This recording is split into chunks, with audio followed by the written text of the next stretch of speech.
A exoneração do ministro Fábio Faria, do Ministério das Comunicações, que aconteceu agora, não tem muita importância se foi a pedido ou se não foi a pedido, faltam uns 10 dias para o fim do governo, ele teria de sair de qualquer maneira na virada do ano.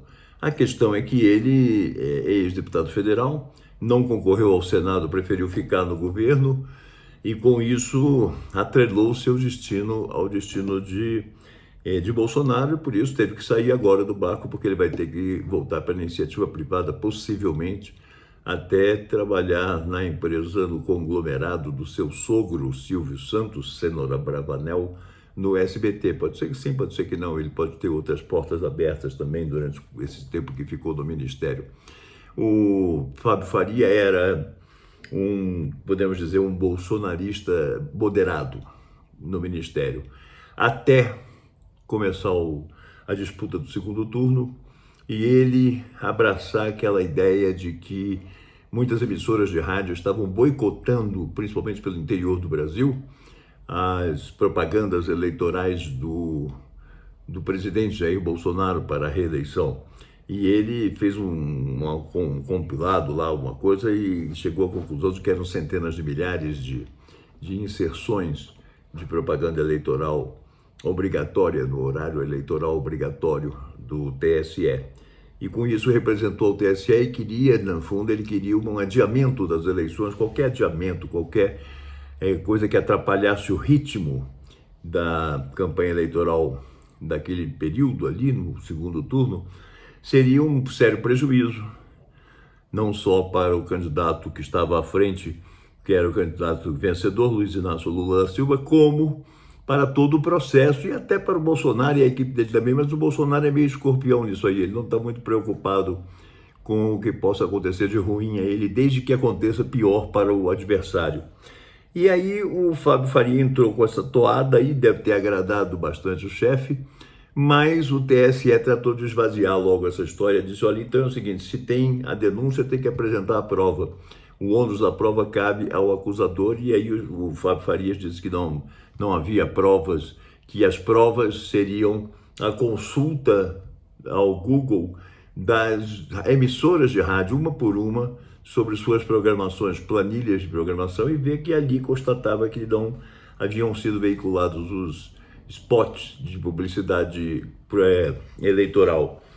Isso, evidentemente, é inexequível por parte do TSE no meio do processo segundo turno. E, além do que, o TSE botou uma pedra em cima dessa questão, dizendo que não era atribuição dele fiscalizar a veiculação ou não da propaganda eleitoral. Aliás, a propaganda eleitoral não é responsabilidade do Tribunal Superior Eleitoral, mas das coligações partidárias que as patrocinam na Justiça Eleitoral. Portanto, se Bolsonaro estava prejudicado por inserções, por falta de inserções publicitárias na campanha, isso se devia à incompetência da própria campanha dele. Portanto, não havia o que reclamar. Com isso foi esvaziado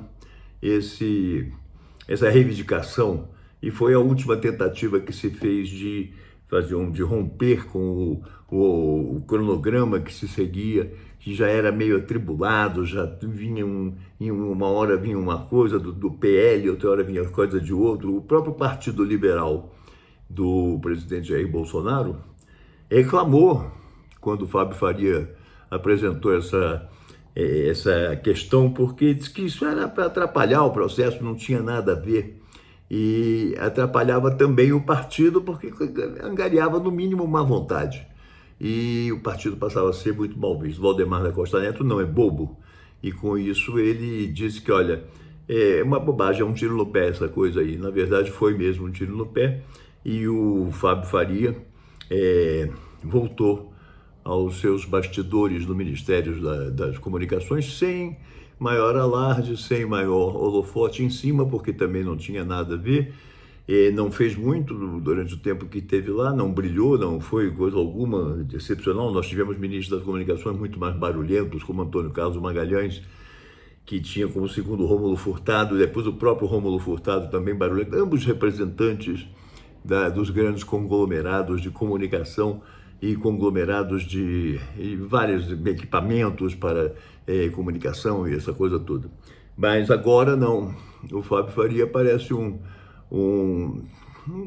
bobo, como a maior parte do pessoal desse governo, que no final do governo fica assim meio com a batata quente na mão, a batata já nem é quente, mas já é morna, vamos ficar olhando, o que a gente vai fazer com isso, vai empurrando aí. Ele aí vendo que não vai ganhar nada mesmo, já perdeu o prazo de se candidatar e já perdeu a eleição, então melhor é ele voltar para a iniciativa privada, e o primeiro passo para isso é se despedir do governo. E, além disso, como bônus a essa exoneração dele, a pedido ou não, ele abre o caminho para outros fazerem a mesma coisa e abrir finalmente a temporada de nomeações dos ministros já no dia 1º, assim que, sem precisar exonerar os que estavam. Ele encontra o cargo vazio e é só nomear o próximo, né? Um abraço.